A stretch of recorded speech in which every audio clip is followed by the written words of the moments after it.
Gracias, amigos, ya estamos en comunicación, enlazados hasta Arvada, Colorado, para la consulta cátedra de este día con el queridísimo doctor Héctor Frisby. Y pues usted ha escuchado ya de manera recurrente este concepto, pues nuevo para nosotros, ¿no? Para muchos de nosotros, a partir de la coyuntura por la pandemia, de las comorbilidades. ¿Qué es? ¿De qué se trata este asunto? Justamente es lo que nos va a aclarar hoy el doctor Frisby, además de pues lo que se ha hablado sobre medicamentos, sobre avances en vacuna, el update de la pandemia con mi querido Doc. ¿Cómo estás, mi Doc? Qué gusto saludarte y verte. ¿Cómo están? Buenos días, un saludo a todos. Sí, Jorge, como lo hemos estado platicando, bueno, hoy vamos a hablar de las comorbilidades. ¿Qué es eso de las comorbilidades? La morbilidad es el riesgo de enfermarse. Entonces, la comorbilidad son las enfermedades asociadas a la enfermedad que estamos estudiando. Muchas veces la comorbilidad puede ser de una enfermedad asociada o de la enfermedad principal.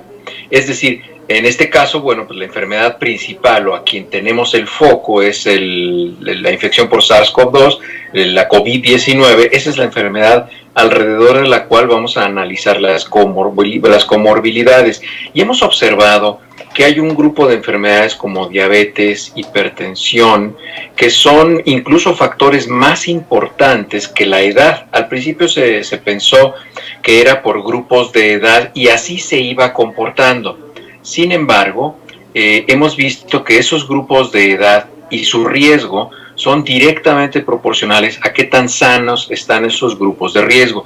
Y vemos que en países que predominantemente la gente que se encuentra entre 35 y 60 años de edad tiene dos cosas. Uno, tiene enfermedades de los países en vías de desarrollo y segundo, tiene mayor movilidad. Es decir, tiene que salir y trabajar. Y entonces, cuando se juntan estos dos factores, es por eso que vemos la mayoría de los casos en estas personas. ¿Y cuáles son las comorbilidades o enfermedades que se asocian a esto? Las enfermedades que se asocian a esto son principalmente hipertensión y obesidad. Y la obesidad, bueno, pues está vinculada con diabetes. ¿Por qué es esto? Bueno, porque la hipertensión lo que hace es que como está constantemente causando un incremento en la presión en las arterias, en los tubitos que conducen la sangre a nuestro cuerpo, en la parte de adentro de las arterias se hacen unas rajaditas chiquitas. Y eso es algo que se conoce como daño endotelial y eso genera un proceso inflamatorio crónico. Entonces, los pacientes que tienen enfermedad inflamatoria crónica de baja intensidad son los pacientes que se complican mucho, incluso con algo que se llama el RITAC, que es la respuesta inflamatoria trombótica asociada a COVID. Eso es lo que significa RITAC, respuesta inflamatoria asociada a COVID.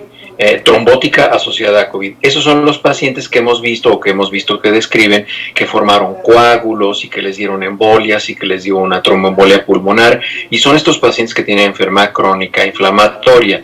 Y el segundo grupo de pacientes, el paciente obesos, aquí hay dos factores en los obesos, fíjense bien. Un factor en los obesos es que en la grasa hay una cantidad importante de receptores para la enzima convertidora en angiotensina 2. Acuérdense que estas células son en las que se reproduce el virus.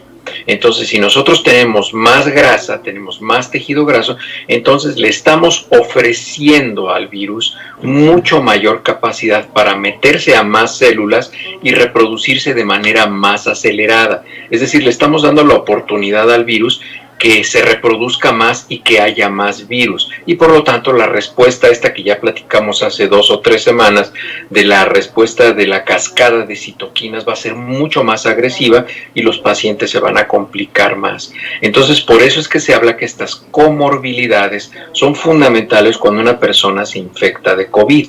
Si la persona no se enfermara de otras cosas o no tuviera otros problemas de salud y se infectara con COVID, la verdad es que le iba a dar el COVID y después de esto se iba a curar y iba a salir sin ningún problema. El problema es cuando existen otras enfermedades que hacen que ese paciente esté en una plataforma de desventaja cuando se infecta de COVID. Entonces es por eso que es muy importante entender este concepto de las comorbilidades y que esto nos lleve a entender que lo mejor que podemos hacer, porque esto se va a volver a presentar, ya no es como antes que pensábamos que estos virus no se iban a presentar, y como les decía, estaba revisando los videos aquí con ustedes y en febrero del 2018 les dije, va a haber un virus que va a ser probablemente un coronavirus y que va a causar una epidemia, una pandemia muy importante y que va a haber mucha gente que se va a morir. Se los dije desde febrero del 2018, porque ya lo sabía. Y va a venir otra, y otra, porque así es la historia de las enfermedades virales. Entonces va a suceder nuevamente, y entonces la lección es tener una plataforma de salud mucho más robusta, más sólida, para que cuando nos enfermemos de cuestiones infectológicas no tengamos un estado de salud frágil y que nos podamos enfermar, ¿no? Así es, doctores, pues lo que está matando más que nada, más que el propio virus, ¿no? a la población en riesgo, como se le llama, justamente la que tiene estos padecimientos crónico-degenerativos, ¿no? También la diabetes, la hipertensión, entonces son las personas más susceptibles a fallecer desafortunadamente, porque una persona en general con un buen estado de salud general, pues probablemente transite, hospede, digamos, al virus, algunos prácticamente sin darse cuenta, ¿no, doctor? Así es. Entonces hay que tener los conceptos de salud pues muy claros para llevarlos. Teresa me pone aquí un comentario: la grasa buena y la grasa mala. Tere, eso es algo que habla mucho la gente, y eso se refiere a lo que se llama el colesterol bueno y el colesterol malo. Tenemos dos tipos de colesterol. Tenemos el colesterol bueno, que es el HDL, o las lipoproteínas de alta densidad. Es un tipo de colesterol y ese es bueno. Ese hay que tener. Incluso, fíjense, es el único colesterol que se mide, y cuando se mide se recomienda que esté por arriba de un valor. Es decir, no tenemos un valor máximo, tenemos un valor mínimo, es decir, tiene que ser más de 39 o 40 miligramos por decilitro. Ese es el colesterol bueno. Y ese se incrementa haciendo ejercicio, desde luego factores genéticos, haciendo ejercicio, teniendo actividad física, y si está un poco bajo se pueden tomar algunas decisiones de tratamiento. Y después existe el colesterol que se conoce como colesterol malo. El colesterol malo son las lipoproteínas de baja densidad, el LDL, y las lipoproteínas de muy baja densidad, que son las VLDL. Estas dos juntas idealmente no deben tener más de 130 miligramos por decilitro. Es decir, en una persona que tiene 150 de colesterol, lo ideal es que el colesterol bueno sea de 60, vamos a decir, y el resto, los 90, sean del colesterol malo. Ese es el balance que se tiene que tener. Eso es a lo que se refiere la grasa buena y la grasa mala. No se refieren a la grasa corporal. La grasa corporal, si pudiéramos decir que hay una grasa buena, es la grasa que se conoce como tejido graso oscuro, que es el que cubre los órganos como los riñones, el páncreas, y esta grasa lo que hace es que aísla estos órganos de cambios de temperatura, de deshidratación, y le aporta también algunos nutrientes, además que la grasa tiene mucha sangre y eso favorece que ese órgano tenga mucho más irrigación. Eso es a lo que se refiere la grasa buena y la grasa mala. Pero hablando de grasa corporal, tenemos que considerar que cualquier exceso de peso, dependiendo de grasa, es un exceso de peso que es poco saludable, porque hay gente que tiene exceso de peso a expensas de masa muscular, y si es una masa muscular ganada por ejercicio, no por el uso de sustancias anabólicas, esteroides o de este tipo, es un peso importante y saludable. Porque hay personas que, ya cuando una persona se inyecta anabólicos, esteroides, y su peso es muy alto, debido a su índice de masa corporal es muy alto porque se inyectaron, eso ya excede la información genética de ese paciente, porque todos tenemos un límite para formar masa muscular. Estos individuos que ven que pesan 150, 160 kilos de masa muscular es gente que se ha inyectado, ha utilizado sustancias y ha incrementado y esa gente no es saludable, y habitualmente es gente que tiene daño cardiovascular y otros problemas. Así es, doctor. Te pregunta Tere, ¿por qué hay personas que salen con alto triglicérido y no consumen mucha carne y son delgados incluso? La hipertrigliceridemia, como se conoce esta enfermedad, los triglicéridos son otro tipo de grasa que encontramos también en las personas. Cuando se hace un perfil de lípidos se mide en dos, se mide el colesterol total y se fracciona en las tres porciones, el HDL, el colesterol bueno, el LDL y el VLDL, y además los triglicéridos. La enfermedad por triglicéridos elevados, la mayoría de ellos es por genética o factores hereditarios, y no se trata la enfermedad por triglicéridos en realidad, aunque el valor máximo es 150 miligramos por decilitro, no se recomienda tratamiento farmacológico, sino hasta que se alcanza un valor como de 400 miligramos por decilitro de triglicéridos. En ese momento ya se recomienda dar tratamiento, pero los triglicéridos no son un factor de riesgo tan importante. Cuando pasa de 400 sí, porque puede causar enfermedades como pancreatitis, hígado graso y otras enfermedades relacionadas, ¿no? Pero no se ha visto que el tener triglicéridos elevados entre 150 y 400 cause un incremento del riesgo, es decir, el riesgo para el corazón o riesgo para infartos, como sí lo significa el colesterol no HDL elevado, ¿no? Muy bien, mi doc. Oye, y platicábamos también este asunto del remdesivir, que hoy en día pues se está anunciando como uno de los grandes remedios, que no es tal, pero que ya incluso hasta el gobierno de Estados Unidos acaparó prácticamente toda la producción para el próximo mes y medio. ¿Qué nos dices de esto, doctor? Y también de los avances. Me decía Adolfo, hay avances positivos, leyó ahí sobre la vacuna, claro, todavía en terreno experimental, y pues todavía le cuelga, doctor, ¿no? O sea, es un proceso, parte de que haya resultados positivos en las vacunas experimentales, lo cual no quiere decir desafortunadamente que vayamos a tener la vacuna el mes que entra, ¿no? Hay 67 diferentes protocolos de investigación con diferentes vacunas. Entonces se están ensayando 67 diferentes tipos, que prácticamente estos son muy similares, pero son 67 grupos que lo están haciendo.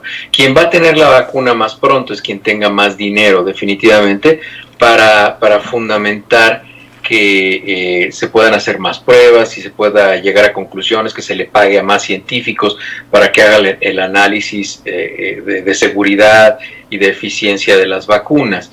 Pero esto sí todavía va a llegar a algunos meses, probablemente unos 2 o 3 meses más.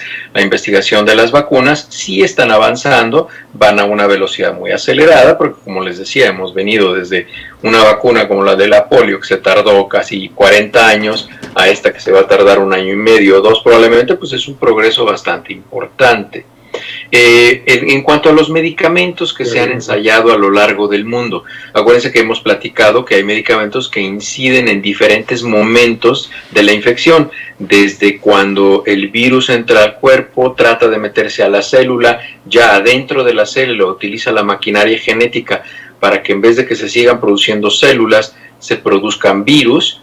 Entonces hay medicamentos que actúan a esos niveles, incluso hay medicamentos como el tocilizumab que no actúan en nada relacionado con el virus, más bien trabajan en la respuesta inflamatoria agresiva del paciente después de que se está replicando el virus de manera muy acelerada. Entonces el remdesivir, como les decía, lo único que hace es que impide que el virus utilice la fábrica interna de la célula, la maquinaria, para que se fabriquen más virus. Eso es lo que hace el remdesivir. Entonces, y pues bueno, no está indicado en todos los pacientes, es un medicamento muy útil porque va a disminuir la carga viral y por lo tanto va a disminuir la cascada de citoquinas, la respuesta inflamatoria, que finalmente es lo que agrava o mata a los pacientes que se enferman por la enfermedad de COVID. Entonces, no es una enfermedad universal. Como te lo comentaba antes de que entráramos al aire, desafortunadamente, no solamente en Estados Unidos, sino en otros países, la discusión de salud pública está contaminada por la discusión electoral.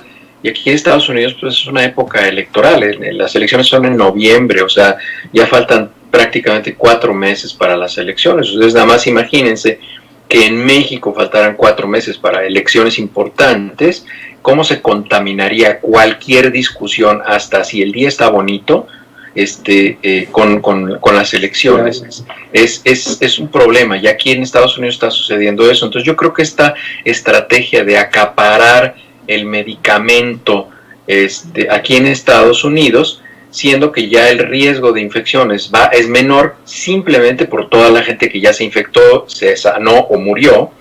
Yo creo que esto más bien es para evitar que haya un desabasto de remdesivir aquí en Estados Unidos y eso se utilice como una incapacidad del gobierno, ¿no? Porque siempre pues, es una tentación de los políticos, de cualquier tipo de políticos, ¿no? Entonces, yo creo que más bien está motivado por eso más que por un proceso de análisis epidemiológico de salud pública, ¿no? Claro, doctor, y pues sí, decirle a la gente que como siempre tenga mucha precaución con lo que se habla en medios y en redes sobre un medicamento u otro, ¿no? No es cuestión de irlo a conseguir, irlo a comprar. Además decían que es carísimo, ¿no? Sí, es un medicamento caro porque es un medicamento que tuvo una investigación y desarrollo muy reciente, y es un medicamento de uso exclusivo para un laboratorio, es decir, la patente todavía es de un laboratorio, no es un medicamento genérico, ¿no? Entonces, es por eso que el medicamento es muy caro. Estoy viendo aquí la pregunta de Oscar Torre, que nos dice que ¿por qué le duelen las articulaciones? Y será por el exceso de grasa. Como les he dicho, es muy aventurado hacerles diagnóstico nada más así con un poco de información. Se tiene que hacer información, se tiene que hacer una historia clínica cuidadosa para llegar a un diagnóstico. Sin embargo, yo supongo que Oscar no mide 2 metros 40 centímetros, por lo tanto arriba nos pone que pesa 120 kilogramos de peso, lo cual es excesivo. Entonces, porque si midiera 2.40, pues estaría bien que pesara 120, pero como seguramente no mide eso, está excedido de peso. Y acuérdense que la obesidad produce un estado de inflamación crónica de baja intensidad, y eso inflama todo, y es por eso que los pacientes que están excedidos de peso tienen dolores articulares, fatiga crónica, dolor de cabeza, en fin, una serie de factores que no presentan los pacientes que están en su peso normal, ¿no? Independientemente de que, bueno, si una persona está excedida, está sobrecargando las articulaciones, y acuérdense que ya también platicamos de esto, hay uno que se llama artritis reumatoide, que es la que se hereda, y está la osteoartritis, que es la artritis por uso, que habitualmente está asociada con la edad o con gente que ha utilizado repetidamente sus articulaciones de manera exagerada. Entonces, una persona con sobrepeso es como si estuviera cargando un peso todo el día, y eso está incidiendo sobre las articulaciones, y es por eso que se inflama, ¿no? Y las articulaciones que cargan el peso de abajo hacia arriba son los tobillos, son las rodillas, las caderas y la columna lumbar y lumbosacra. Son las principales partes que soportan el peso de una persona, y es por eso que puede haber dolor ahí. Wow, dígame, 1.68, o sea que debería de pesar exactamente la mitad de lo que pesa, ¿no, mi querido doctor? Más o menos como unos 70 kilos sería recomendable. O sea, salen 2 Óscares de ti, mi querido Óscar. Nada más para que se imagine qué tan grave es el exceso de peso que tiene, un costal de cemento pesa 50 kilogramos. Imagínense que todo el día estuviera cargando un costal de cemento. Todo el día, desde que se levanta hasta que se duerme. Entonces, imagínense todo el día estarlo cargando, pues obviamente te van a doler las articulaciones y todo lo demás, ¿no? Sí, pero hay personajes por ahí en redes que hablan de la ivermectina. ¿Sabes tú algo de esto? La ivermectina es un antiparasitario. Se utiliza para algunas enfermedades parasitarias y ha mostrado cierta actividad en algunos pacientes que tienen la enfermedad de COVID, pero no tiene indicación generalizada. El problema está en que cuando una persona ve que sale un medicamento, cree que eso lo va a curar de COVID, porque no entiende cómo es el proceso de infección y cómo va avanzando la enfermedad. Lo más útil es entender que el medicamento tiene que ser recetado o prescrito por algún profesional de la salud. Si no es así, es completamente irresponsable, y lo más probable es que lo que sí van a tener de un medicamento que no estuvo indicado son sus efectos secundarios, no va a ser el efecto de tratamiento, ¿no? Sí, por eso nuevamente hacerles el llamado, la sugerencia de pues no dejarse llevar, ¿no? Por recomendaciones, así sean personajes famosos, artistas, demás. No, menos. Artistas médicas muy peligrosos. Un artista que su único mérito es ser estéticamente armónico, pero no es porque tengan una capacidad intelectual, no es excluyente, puede haber artistas muy bien capacitados, pero no, ya se los he dicho aquí, no le hagan caso ni a artistas, ni políticos, ni comentócratas, ni opinólogos en salud pública. Si la gente, incluso se los comenté la vez pasada, incluso a los médicos, si un médico no sabe de salud pública, no le hagan caso. Ya les recomendé, vean y sigan al doctor Alejandro Macías. El doctor Alejandro Macías es un infectólogo que sabe salud pública, él es maestro en la Universidad de Guanajuato, un extraordinario médico, y tiene otro doctor que también trabaja junto con él, el doctor Macías. Híjole, ahorita se me fue el nombre del doctor, otro infectólogo que está con él. Son muy buenos y ellos saben, no le hagan caso a cualquier doctor, o sea, porque también leo a veces que médicos ponen cosas que son terriblemente equivocadas y no se vale. Y otra vez, si se dejan y nos dejamos contaminar por ideas políticas y por ideas de que nos cae bien o nos cae mal a alguien, se empiezan a tropezar los principios. Entonces hay que hablar de salud pública, ¿no? Sí, es que en el tema de hacer recomendaciones, pues ya me los has dicho tú muchas veces, no aplica lo mismo para una persona que para otra, por sus distintas características e individualidades. Eso de, tómate esto, compadre, a mí me funcionó. Bueno, puede ser que a esa persona sí le haya funcionado cierto medicamento, cierto tratamiento, no quiere decir que necesariamente le funcione a la otra persona, ¿no? Así nada más a ojo de buen cubero. Entonces, en estos días hay que tener mucho cuidado con todas esas recomendaciones, ¿no, Doc? Porque fíjate, si lo vemos así, Jorge, vamos a verlo como si fuera un horizonte, como si estuviéramos viendo el atardecer, vamos a ponerlo así. Estamos viendo una puesta de sol. Desde que el sol se empieza a poner hasta que se oscurece, es todo un panorama muy grande. Y en cada momento hay indicación de algo. Cuando nos sentamos a ver el sol y todavía el día está caluroso, traemos una camiseta de manga corta y estamos viendo el atardecer. Ya que se empieza a meter el sol, empieza a haber un poco de viento y entonces pues nos ponemos una cachucha para no despeinarnos. Ya un poco más tarde, hace más frío, nos ponemos un suéter. Ya cuando se mete el sol y nos vamos a ir a nuestras casas, pues ya hace más frío y entonces ya nos ponemos una chamarra y probablemente hasta nos quitamos los zapatos para ver el atardecer. Nos tenemos que poner los zapatos para irnos caminando a nuestra casa o a nuestro vehículo. Así es la enfermedad por COVID-19 y cada una de estas prendas, la cachucha, el suéter, los zapatos, los calcetines, es un medicamento. Cada medicamento tiene una indicación y tiene un momento. Hay personas que no caminan todo, hay personas que dicen, ¿sabes qué? Ya está haciendo frío, me voy, y se curan y se alivian y ya no se enferman más de COVID, entonces ya no van a necesitar ponerse los zapatos, ni la chamarra, ni el suéter, con la cachucha tuvieron, es decir, solamente con acetaminofeno o ibuprofeno.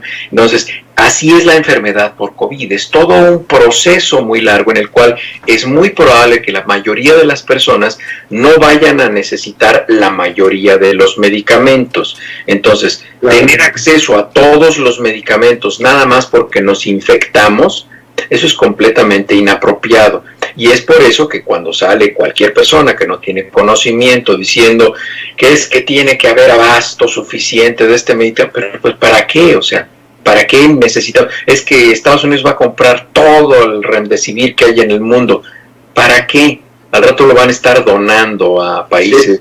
En fin, pero esa actitud es una actitud bastante poco inteligente, es poco planeada y no tiene nada que ver con salud pública, ¿no?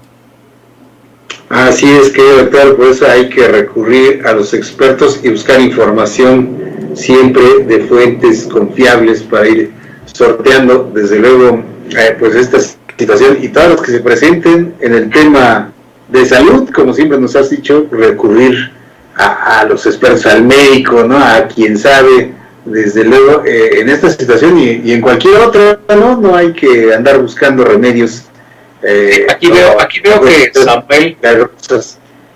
Samuel Macías habla de la doctora que hablamos hace una semana o 2 semanas. Abusado, Samuel. Los consejos que habitualmente emiten en ese canal, que es un canal patrocinado por compañías farmacéuticas, no es confiable, no es una fuente confiable. La fuente que tú estás poniendo ahí, y el ibuprofeno es un medicamento antiinflamatorio como muchos otros, no es la cura del COVID, porque no es como él lo pone ahí. No veas ese canal, Samuel, no te lo recomiendo. Pues ahí está, mi querido doctor, muchísimas gracias como siempre por darnos esta orientación y estos conocimientos, compartirlos con todos nosotros. Gracias por ello. ¿Cómo pinta tu fin de semana, mi doc? Muy bien, está muy bonito el clima y como no tengo nada que hacer, ya empecé entrenamiento para hacer triatlón, entonces perfecto, mi doc. Muy bien, mi doc. Ya. Tú siempre mantienes saludable y en forma. Sí. Qué bueno. Nos da mucho gusto, mi doc. Todavía no regresas ahí a tu rondines de vigilancia en el parque, ¿no? Ya estoy los viernes estoy yendo. Y como ya no estoy trabajando los viernes justamente porque estoy adaptando mi entrenamiento, ya estoy trabajando más tiempo, estoy desde que abren hasta como a las 10, 11 de la mañana. Es muy bonito, a veces pongo fotos en el Twitter de los amaneceres ahí en la presa. Es muy bonito, la naturaleza es maravillosa y tenemos muchos venados y está muy bien. Maravilloso, querido doctor. Pues muchísimas gracias, te mandamos un abrazo, mi doc, y estamos al pendiente contigo. Ya saben que cualquier consulta